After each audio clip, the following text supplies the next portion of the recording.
오늘 하나님의 말씀은 후회 없는 삶을 살기 위해서는 이라는 제목으로 말씀을 증거하려고 합니다. 후회 없는 삶. 그 메신저라고 얘기하는 자기 개발을 이렇게 위해서 이렇게 우리나라도 있죠. 자기 개발을 위해서 세미나를 개최하시는, 그리고 또 이렇게 재미있는 세미나들, 어떻게 보면 인간관계나 뭐 이런 금융이나 다양한 이런 세미나들을 주최하는 메신저들이 있습니다.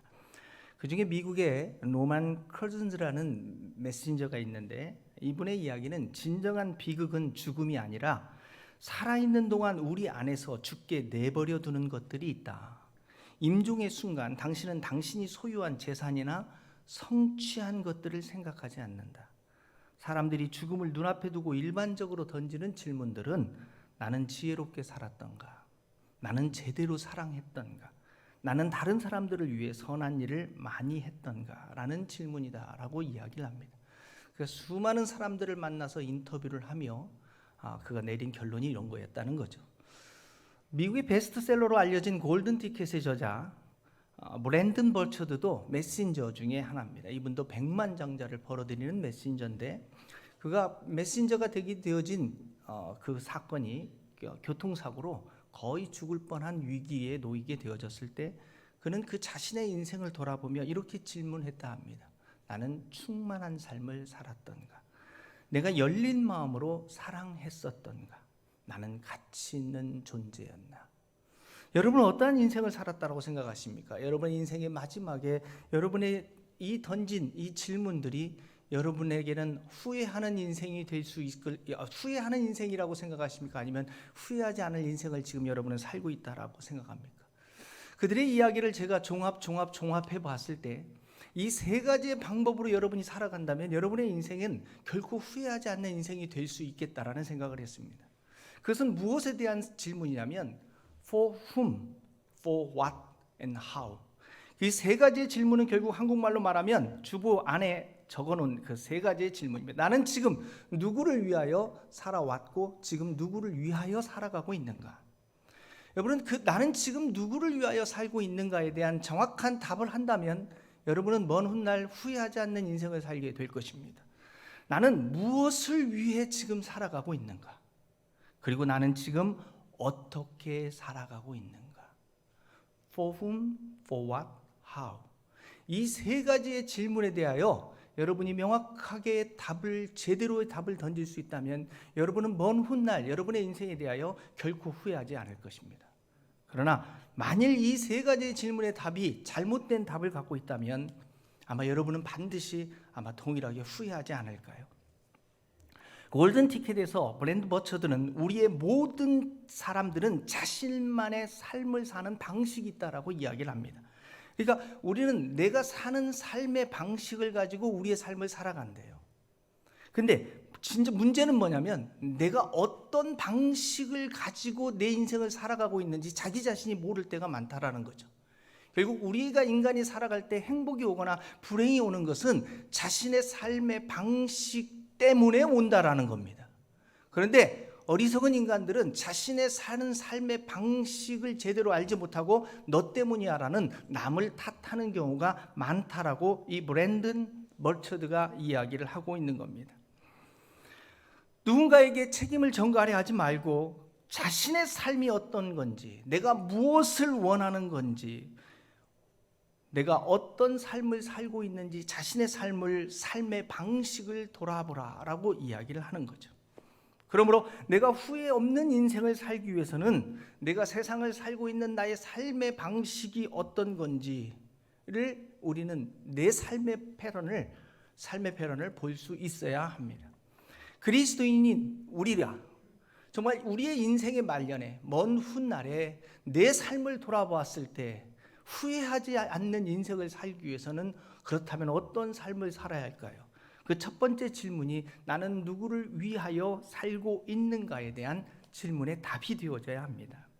여러분은 그리스도인으로서 이 땅을 살아가는데 나는 충분히 지혜롭게 살고 있고 나는 충만하게 살고 있다라고 생각하십니까? 만일 그렇다면 그대로 쭉 살아가십시오. 왜냐하면 후회하지 않는 인생이 되기 틀림없을 것입니다. 만일 그렇지 못한다면 우리는 후회하는 인생이 될 겁니다. 자, 크리스찬과 넌 크리스찬의 차이점이 무엇인지 아십니까? 그 차이점은 딱 하나입니다. 누구를 위하여 사느냐예요. 누구를 위하여 사느냐. 크리스찬과 넌 크리스찬의 차이점은 누구를 위하여 살아가느냐라는 거죠. 내가 만일 우리 주 예수 그리스도를 위하여 살아가면 나는 크리스찬임에 틀림이 없습니다.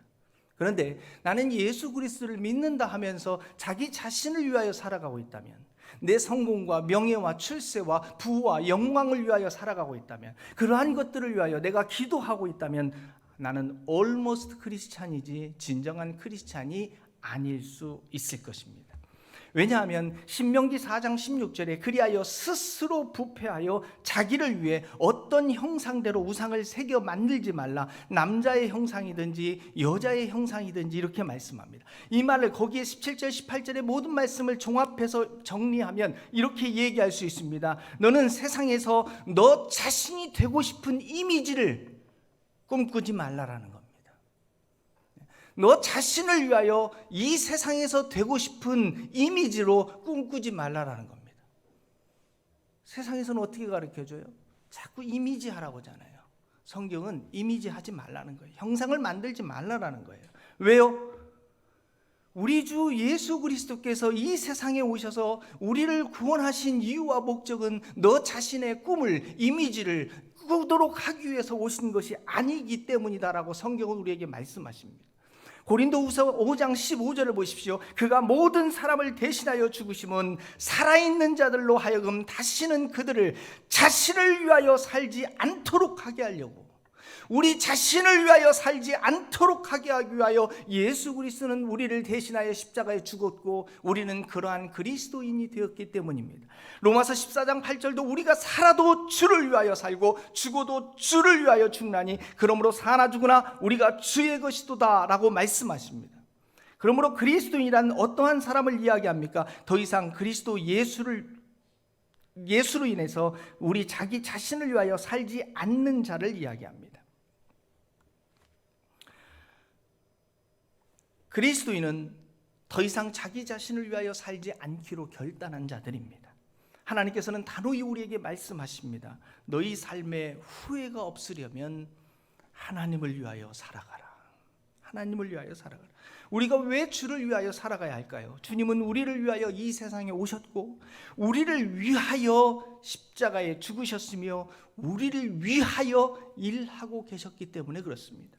에베소 5장 2절의 말씀을 보십시오. 그리스도께서 너희를 사랑하신 것 같이 너희도 사랑 가운데서 행하라. 그는 우리를 위하여 자신을 버리셨습니다. 주님은 우리를 위하여 사셨습니다. 여호수아서 23장 3절의 말씀을 보십시오. 너희의 하나님 여호와께서 너희를 위하여 이 모든 나라에 행하신 일을 너희가 다 보았거니와 너희의 하나님 여호와는 그는 너희를 위하여 싸우시느니라. 여호와 하나님은 우리를 위하여 살고 계신다라는 거예요. 그러면 우리는 누구를 위하여 살아야 할까요? 주를 위하여 산다는 거죠. 우리가 주를 위하여 살면 주님은 우리를 위하여 모든 일들을 행해 주시겠노라라고 약속하고 계십니다. 이사야 26장 12절을 보십시오. 여호와 주께서 우리를 위하여 평강을 베푸시오리니 주께서 우리의 모든 일도 우리를 위하여 이루심이니라. 그렇습니다. 후회 없는 인생을 살기를 원하십니까? 그러면 주님이 우리를 위하여 행해 주실 때 우리는 후회 없는 삶이 될 것입니다. 우리가 우리의 일을 결정하고 우리가 우리를 위하여 살아간다면 반드시 후회하는 삶을 여러분은 남길 겁니다. 그러나 주님이 우리를 위하는 삶을 살게 해준다면, 주님께서 우리를 위하여 일하시도록 하게 한다면 우리는 후회 없는 삶이 될 겁니다. 왜냐하면 하나님은 완전하신 하나님이시기 때문에 그렇습니다. 하나님은 실수가 없으신 하나님이시기 때문에 그렇습니다. 그러면 주님이 우리를 위하여 일하시게 하기 위해서 우리는 누구를 위하여 살아가면 될까요? 우리는 그래서 주님만을 위하여 살아가면 완전하신 하나님께서 우리를 위하여 일해 주실 것입니다. 두 번째, 후회하지 않는 인생을 살기 위해서 버처드는 이렇게 질문하죠. 나는 가치 있는 존재였나? 노만 커즌스도 이렇게 질문합니다. 나는 다른 사람을 위하여 선한 일을 하고 있나? 이 말은 for what? 나는 무엇을 위하여 살아가고 있는가라고 저는 질문을 바꿔서 물어볼 수 있습니다. 여러분은 무엇을 위해서 살아갑니까? 여러분이 지금 하고 있는 일은 어떤 목적이 되어서 지금 그 일을, 여러분의 직업이나 지금 내가 그것에 모든 것들을 다 투자하여 그 일을 하고 계십니까? 어떤 분들은 그저 그 일을 하고 있는 것이 재미가 있어서 하는 분들도 있을 거예요. 어떤 분들은 인생의 가치, 내 가치관에 맞는 거기 때문에 그 일을 할 수도 있고, 어떤 분은 경제적으로 도움이 되기 때문에 내가 그 일을 한다라고 얘기하는 사람도 있습니다. 그런데 그리스도인으로서 후회하지 않는 일, 그 일은 어떠한 일일까요? 요한복음 6장 27절은 썩을 양식을 위하여 일하지 말라. 어떻게 보면 세상에 썩어질 것들을 위한 일은, 그것은 가치 있는 일, 의미 있는 일이 될 수 없다라고 이야기를 하는 거죠. 그리스도인으로서 선한 일, 가치 있고 의미 있는 일을 하기 위해서 우리는 어떻게 해야 할까요? 가장 중요한 것은 내가 그 의미 있는 일, 가치 있는 일이죠. 그 일을 하기 위해서 내가 처해 있는 환경이나 상황을 일단 먼저 볼 수 있어야 돼요. 제가 신학교 때 신학교 교수님이 했던 이야기죠. 어디에서 목회를 해야 목회가 세상적으로 말하는 성공적 목회, 그죠? 목회를 잘 할 수 있습니까? 라고 질문을 하니까 그 교수님께서 이렇게 대답하셨습니다. 하나님께서 일하시는 곳에 가야 합니다. 그죠? 하나님께서 일하지 않는 곳에 가서 혼자 열심히 일해봐야 소용이 없어요. 이 의미는 뭐냐면, 내가 막 어떤 큰 병원을 짓고 학교를 세우고 이런 어떤 굉장한 비전을 가지고 프로젝트를 가지고 어떤 그 일을 시작하는데, 그 장소가 어디냐면 소돔과 고모라예요. 하나님께서 이제 곧 40일 안에 멸망시키기로 말씀한 그 소돔과 고모라인데, 나는 소돔과 고모라에 들어가서 어마어마한 거대한 프로젝트로 신도시 건설 프로젝트를 가지고 나는 들어간다고 생각해 보세요. 그가 하고 있는 일이 어떻게 보면 가치가 있을까요? 무너져 버릴 텐데, 멸망할 텐데. 그래서 내가 처해 있는 환경을 제대로 볼 수 있어야 돼요. 내가 의미 있는 일, 가치 있는 일을 하려면 나는 지금 어디에 살고 있는지, 내가 지금 어떤 상황에 놓여 있는지를 제대로 알지 못하면 우리는 의미 있고 가치 있는 일을 하지 못한다는 거죠. 성경은 지금 우리가 어떤 상태에 놓여 있다라고 말씀하십니까? 영적 전쟁에 놓여 있다라고 말씀하잖아요. 자, 군사로서 영적 전쟁에 놓여 있는 자가 어떤 일을 해야 의미 있고 가치 있는 일이 될까요? 그런 거잖아요.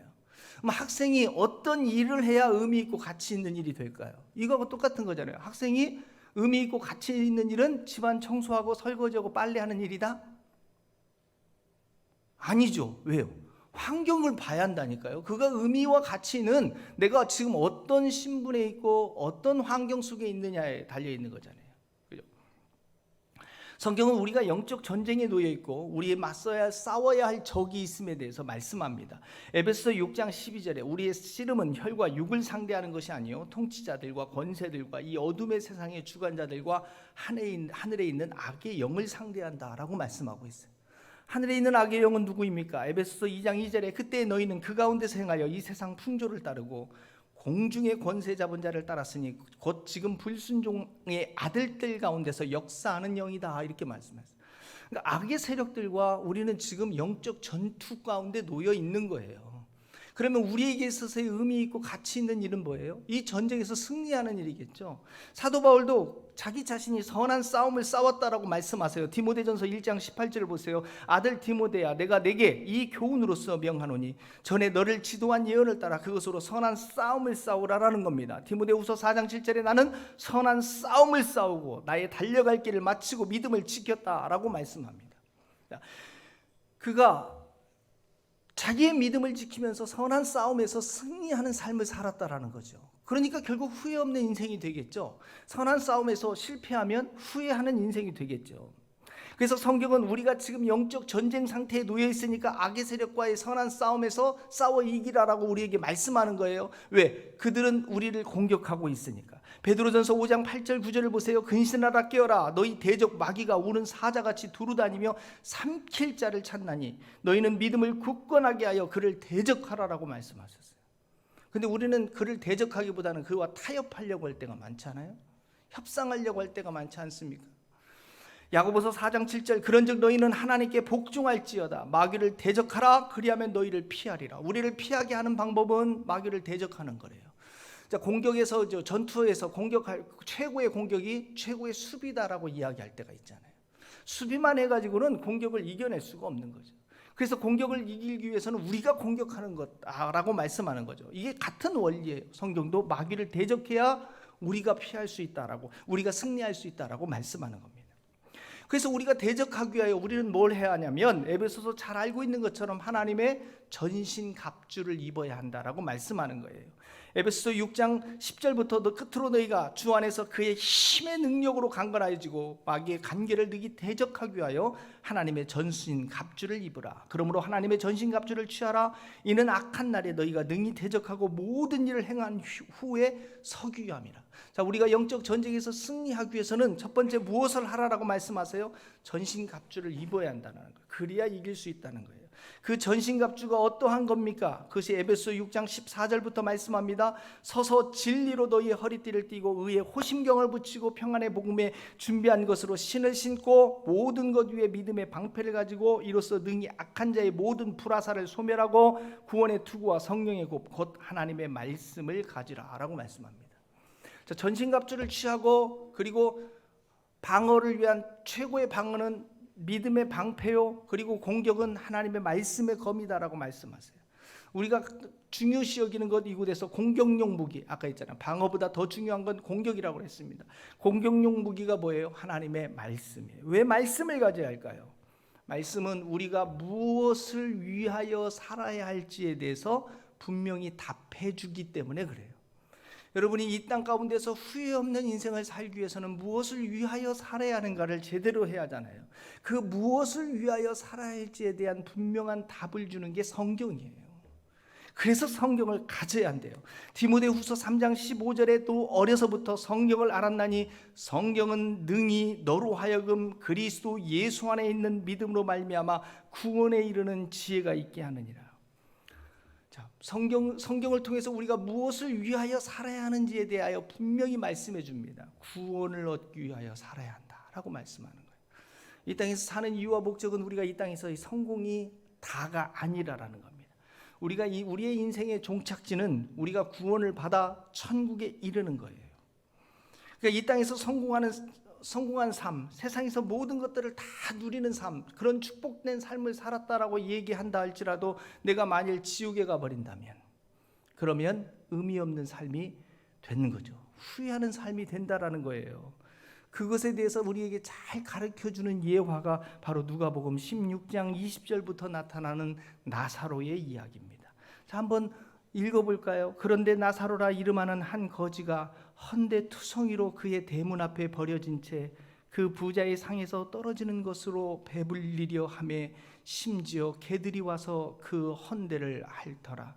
이에 그 거지가 죽어 천사들에게 받들려 아브라함의 품에 들어가고 부자도 죽어 장사되매 그가 음부에서 고통 중에 눈을 들어 멀리 아브라함과 그의 품에 있는 나사로를 보고 불러 이르되 아버지 아브라함이여 나를 긍휼히 여기사 나사로를 보내어 그 손가락 끝에 물을 찍어 내 혀를 서늘하게 하소서. 내가 이 불꽃 가운데서 괴로워하나이다.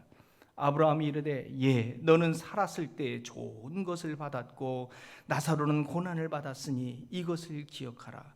이제 그는 여기서 위로를 받고 너는 괴로움을 받느니라. 그뿐 아니라 너희와 우리 사이에 큰 구렁텅이가 놓여 있어 여기서 너희에게 건너가고자 하되 갈 수 없고 거기서 우리에게 건너올 수도 없게 하였느니라. 이르되 그러면 아버지여 구하오니 나사로를 내 아버지의 집에 보내소서. 내 형제 5이 있으니 그들에게 증언하게 하여 그들로 이 고통받는 곳에 오지 않게 하소서. 아브라함이 이르되 그들에게 모세와 선지자들이 있으니 그들에게 들을지니라. 이르되 그렇지 아니하니이다. 아버지 아브라함이여 만일 죽은 자에게서 그들에게 가는 것이 있으면 회개하리이다. 이르되 모세와 선지자들에게 듣지 아니하면 비록 죽은 자 가운데서 살아나는 자가 있을지라도 권함을 받지 아니하리라 하였다 하시니라. 자, 이 말의 뜻은 뭘 얘기하냐면 부자가 결국은 이 땅에서는 성공했는데 결국 하나님을 알지 못하고 우리 주 예수 그리스도를 믿지 못해서 지옥에 가게 됐는데 지옥의 고통을 당하는 거죠. 그래서 아브라함에게 요청하는 겁니다. 제발 누구라도 보내서 내 자녀들은, 내 가족들은 천국에 갈 수 있도록 좀 얘기 좀 해달라고. 차라리 저 나사로를 살려갖고 다시 보내주면 사람들이 믿지 않겠습니까? 라고 이야기하니까 모세와 선지자라는 것은, 모세는 하나님의 말씀이요, 율법이니까 말씀이 있고, 그리고 선지자들은 그 당시에 복음을 전하는 자들을 이야기하겠죠. 오늘날의 목회자들이죠. 말씀으로도, 목회자들의 설교로도 듣지 않는 자들은 결국 나사로가 가도 안 듣는다라고 이야기하는 거예요. 우리는 막 누가 굉장히 영적으로 권위자가 가면 들을 것 같지만 그렇지 않다라고 이야기하는 거예요. 결국 이 말씀이 우리에게 주는 교훈이 뭡니까? 우리의 인생에 있어서의 최종 목적지는 이 땅이 아니라라는 거예요. 그러면 우리는 어떤 삶을 살아야 할까요? 우리는 천국으로 가는 여정의 길을 함께 가는 순례자들이라는 거예요. 여행자들이라는 거예요. 만일 우리가 순례자라는 사실을 알지 못하고 이 땅이 마치 인생의 최종 목적지인 것처럼 살아간다면 그럼 어떤 인생을 살게 될까요? 그렇죠? 순례자의 인생과 이 땅이 최종 목적지가 돼서 살아가는 사람의 삶은 완전히 다를 겁니다. 이 땅이 목적지인 사람들은 아마 이 썩어 없어져 버릴 것들에 대한 미련과 최선과 아마 모든 것을 다 열정을 쏟아붓겠죠. 그런 사람들에게는 먼 훗날 반드시 인생의 후회가 찾아올 것입니다. 우리가 후회하지 않으려면 나는 이 땅의 나그네임을 알아야 합니다. 성경은 우리에게 나그네임을 가르쳐 주는 거예요. 자, 여행자, 나그네가 가장 중요시 여겨야 할 것은 뭡니까? 나침판, 사막지대는 나침판이죠. 우리가 살아가는 지금 현재의 지도는 내비게이션입니다. 인생에 있어서의 내비게이션이 뭐예요? 말씀이라는 거죠. 왜 우리가 내비게이션을 봅니까? 제대로 가고 있는지, 우리가 가는 길이 맞는지를 알기 위해서 우리가 내비게이션을 보잖아요. 마찬가지로 내 인생의 길을 제대로 가고 있는지를 우리가 알기 원한다면 무엇을 봐야 돼요? 말씀을 봐야죠. 그래서 말씀은 우리로 하여금 구원으로 인도하는 가장 좋은 내비게이션이다라고 말씀하는 거예요. 말씀은 또한 우리로 구원에 이르게 할 뿐만 아니라 말씀은 우리가 참된 그리스도인으로서 for what, 무엇을 행하며 살아가야 하는지에 대해서 우리에게 가장 잘 가르쳐주는 책이기 때문에 그렇습니다. 디모데후서 3장 16절 17절을 봅니다. 모든 성경은 하나님의 감동으로 된 것으로 교훈과 책망과 바르게 함과 의로 교육하기에 유익하니 이는 하나님의 사람으로 온전하게 하며 모든 선한 일을 행할 능력을 갖추게 합니다. For what? 무엇을 위하여 살아가는지에 대한 그 답을 제공해 주는 것, 그것이 성경이다라고 말씀하는 거예요. 하나님의 사람으로 우리가 온전케 해주는 것, 이게 성경이요. 모든 선한 일을 행할 수 있는 능력을 갖추게 해주는 것, 이것이 성경이다라고 말씀하는 거예요. 그렇다면 우리의 자녀에게 무엇을 가르치는 것이 우선이 되어져야 할까요? 후회 없는 인생을 살도록 해줘야 하지 않아요? 후회 없는 인생을 살도록 해주려면, 내 자신이 후회 없는 인생을 살길 원한다면 우리는 하나님의 말씀으로 자녀를 가르치는 것을 최우선으로 삼아야 하는 거죠. 그 동탄 기독학교가 교육하고 있는 교육 목표잖아요. 하나님의 사람이 돼서 하나님의 선한 일을 행하도록 하고자 하는 것이 우리의 교육 목표가 있잖아요. 그런데 엄마들의 교육 목표는 뭐예요? 수학 문제 하나 더 풀고 영어 단어 하나 더 알아서 좋은 대학 가는 거예요. 제가 예언할게요. 반드시 후회하는 날 찾아올 거예요. 동탄 기독학교를 설립했을 때의 설립 취지가 뭐냐면 신명기 6장으로부터 나온 거예요. 신명기 6장 1절이 뭐예요? 곧 너희 하나님 여호와께서 너희에게 가르치라고 명하신 명령과 규례 법도라 너희가 건너가서 차지할 땅에서 행할 것이니 곧 너와 내 아들과 내 손자들이 평생에 내 하나님 여호와를 경외하며 내가 너희에게 명한 그 모든 규례와 명령을 지키게 하기 위한 것이며 또 내 나를 장구하게 하기 위한 것이라. 이스라엘아 듣고 삼가 그것을 행하라.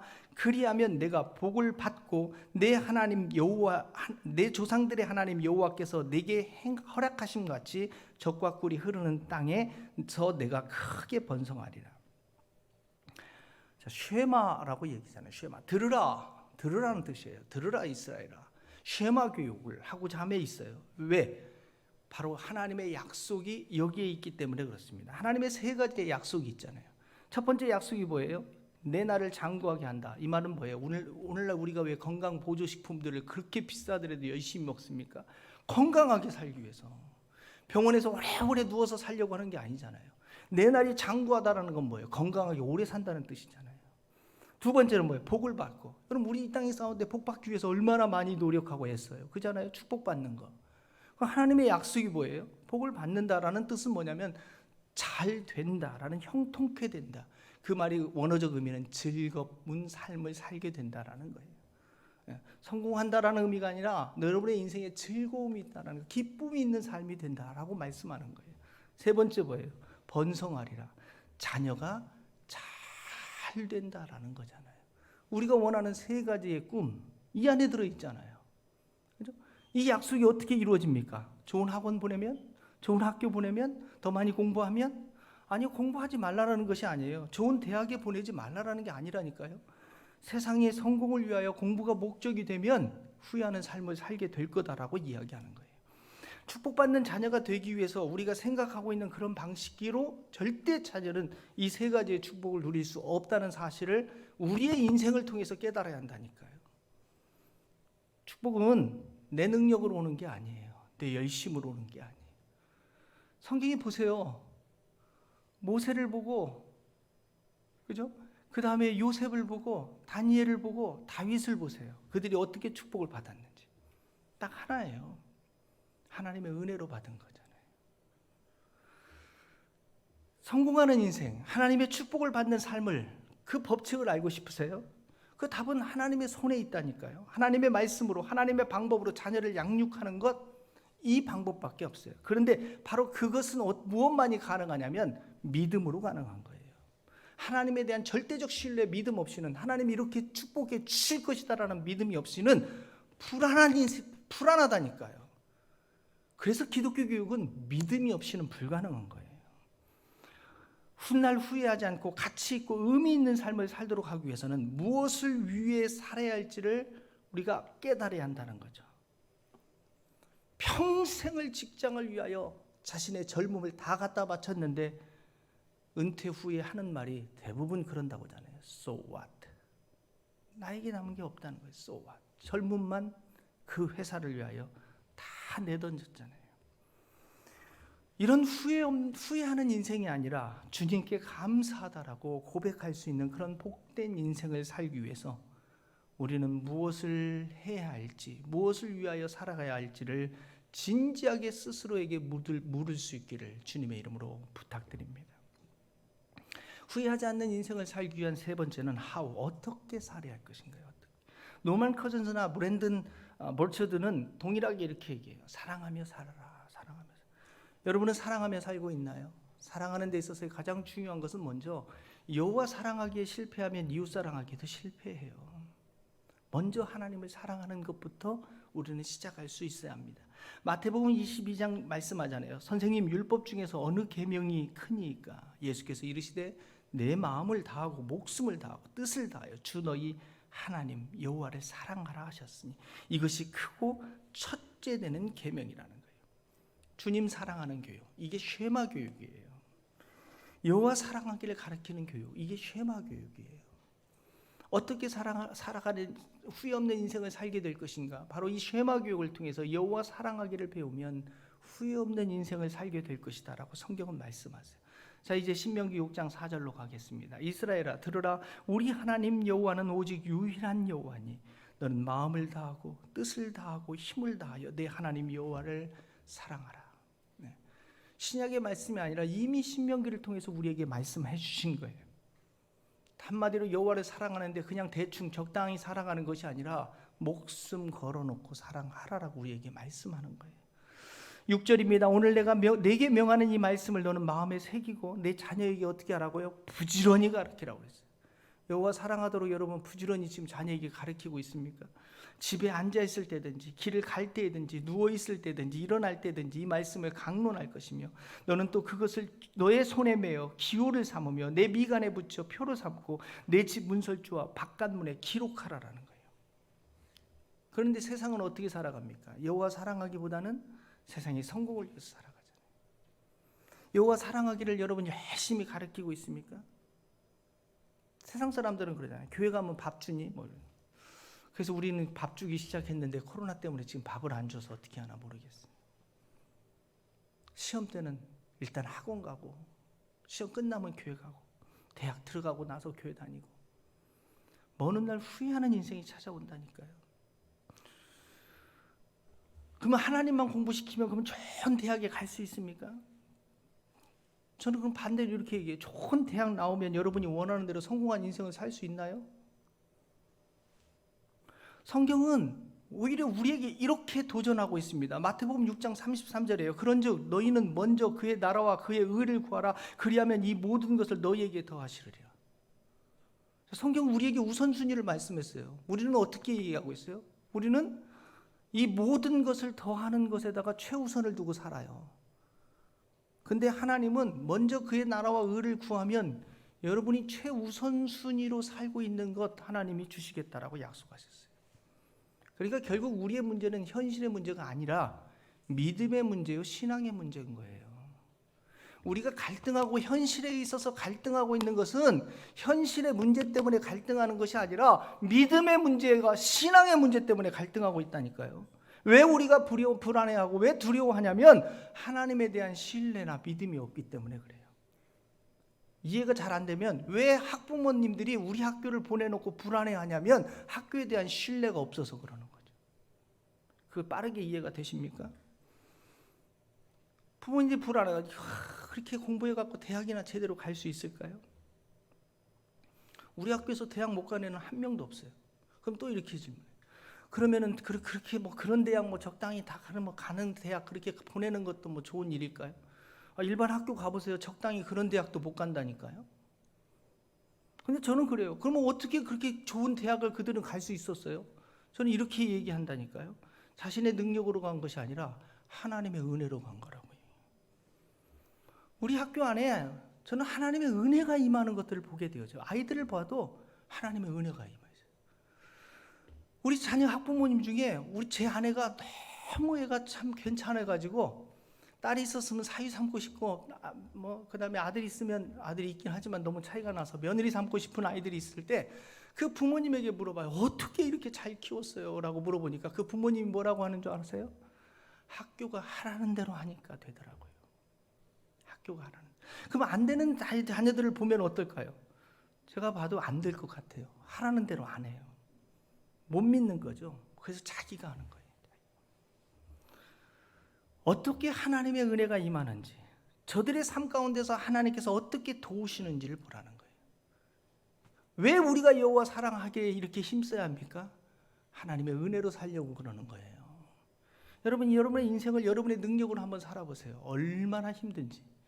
우리가 갖고 있는 능력, 얼마나 큰 능력을 갖고 계십니까? 결국 그 능력 믿다는 후회하게 된다는 거예요. 그래서 하나님의 능력을 믿으라는 거예요. 신명기 6장 10절을 보세요. 내 하나님 여호와께서 내 조상 아브라함과 이삭과 야곱을 향하여 내게 주리라 맹세하신 땅으로 너를 들어가게 하고, 내가 은혜는 이거예요. 내가 건축하지 아니한 크고 아름다운 성읍을 얻게 하시며, 내가 채우지 아니한 아름다운 물건이 가득한 집을 얻게 하시며, 내가 파지 아니한 우물을 차지하게 하시며, 내가 심지 아니한 포도원과 감람나무를 차지하게 하사 내게 배불리 먹게 하실 것이라. 네가 노력하지 않았는데, 노력이라는 표현은 잘못됐고, 너의 능력이 없는데도, 네가 이 모든 것을 차지하며 누릴 수 있게 되는 것, 그것은 하나님의 은혜라는 거예요. 왜 우리가 여호와 사랑하기를 배워야 합니까? 인생은 내 능력이나 내 힘만으로는 안 되기 때문에 그래요. 내 몸부림으로 되지 않는 게 우리의 인생이기 때문에 그래요. 그래서 우리가 하나님의 도우심이 필요한 거예요. 하나님의 은혜가 필요한 거예요. 어떻게 우리가 하나님의 은혜를 얻을 수 있습니까? 하나님 사랑하라니까요. 여호와 하나님을 사랑하면 하나님께서 우리에게 이 놀라운 은혜를 베풀어 주겠노라라고 약속하는 거예요. 그래서 이스라엘 백성들이, 유대인들이 수천 년 동안 자신의 목숨을 내걸고 여호와 사랑하기에 힘썼던 이유가 여기에 있었던 거예요. 오늘날 우리에게는 왜 이런 하나님의 축복이 없을까요? 목숨 걸어 여호와를 사랑하고 계십니까? 여러분의 은혜가 없으면요, 은혜가 없으면 인생에 재미가 없다니까요. 그렇지 않아요? 은혜가 없다고 생각해 보세요. 메마르잖아요. 내 힘과 내 능력으로만 해야 돼요. 그래서 지치잖아요. 얼마나 낭망하고 얼마나 후회되는 인생들이 많아요. 근데 뜻하지 않게 은혜가 찾아오면 감사하잖아요. 얼마나 기대가 되고 기쁨이 돼요. 은혜로 살면 재미가 있는 거예요. 그런 은혜로 살기를 원한다면 여호와 사랑하기를 배우세요. 후회 없는 삶을 살기 원하세요? 세상 사람들도 그런 메시지를 통해서 후회 없는 인생을 살아보겠노라라고 그 베스트셀러의 작가들에게 모여서 그 세미나를 듣는 모습을 보면서 제가 놀랐어요. 성경은 후회 없는 인생에 대하여 이렇게 우리에게 말씀해 주는데 그리스도인들은 그렇게 살질 않고 세상 사람들은 그 세미나 하나 듣겠노라라고 수십만 원씩을 투자하면서 듣고 있는 모습을 보며 안타까운 마음이 내 안에 있었어요. 성경은 우리에게 이렇게 도전합니다. 네가 정말 후회 없는 인생을 살고 싶으니 여호와를 위하여 살아봐라. 여호와를 위하여 살아봐라. 하나님의 선하신 그 일들을 이루기 위하여 살아보아라. 그리고 여호와 사랑하기에 힘써보아라. 그리하면 하나님께서 너희를 위하여 놀라운 은혜와 축복을 베풀어 주실 것이다.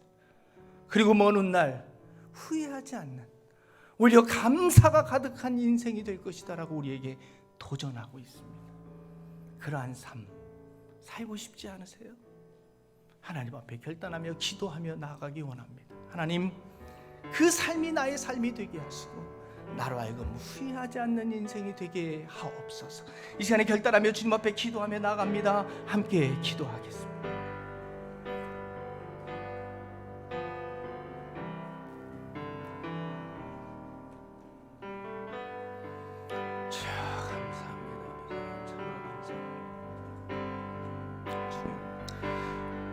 그렇습니다. 주님, 우리의 인생 가운데 비록 짧은 인생을 살아온 사람도 있고 또 긴 인생을 살아온 여정을 살아온 사람들도 있지만 나 돌아보면 후회가 많은 사람들도 있고 그렇지 않은 사람도 있을 것입니다.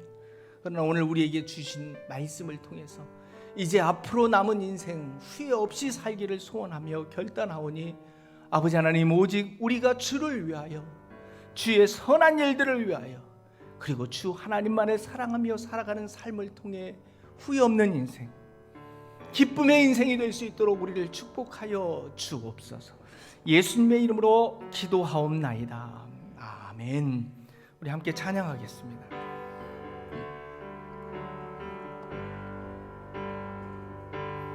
당신의 그 섬김이 천국에서 해같이 빛나리. 당신의 그 겸손이 천국에서 해같이 빛나리. 당신의 그 믿음이 천국에서 해같이 빛나리. 당신의 그 충성이 천국에서 해같이 빛나리. 주님이 기억하시면 족하리. 예수님 사랑으로 가득한 모습, 천사도 흠모하는 아름다운 그 모습, 천국에서 해같이 빛나리. 주님이 기억하시면 족하리. 예수님 사랑으로 가득한 모습, 천사도 흠모하는 아름다운 그 모습, 천국에서 해같이 빛나리. 우리 다시 찬양하며 자리에서 일어서서 찬양하겠습니다. 그 섬김이 천국에서 해같이 빛나리. 당신의 그 겸손이 천국에서 해같이 빛나리. 당신의 그 믿음이 천국에서 해같이 빛나리. 당신의 그 충성이 천국에서 해같이 빛나리. 주님이 기억하시면 족하리. 예수님 사랑으로 가득한 모습, 천사도 흠모하는 아름다운 그 모습, 천국에서 해같이 빛나. 한 번 더 주님이 기억하시면 족하리. 주님이 기억하시면 족하리. 예수님 사랑으로 가득한 모습, 천사도 흠모하는 아름다운 그 모습, 천국에서 해같이 빛나리. 기도합니다. 지금은 우리 주 예수 그리스도의 은혜와 아버지 하나님의 크신 사랑하심과 성령님의 역사 교통 충만케 하시며 이제는 후회 없는 삶을 살겠노라고 결단하여 우리 주를 위하여, 주님의 선하신 일들을 위하여, 그리고 여호와 하나님만을 사랑하기 위하여 살겠노라고 결단한 주의 사랑하는 영혼들 위해 지금부터 영원까지 함께 하옵기를 축원하옵나이다. 아멘.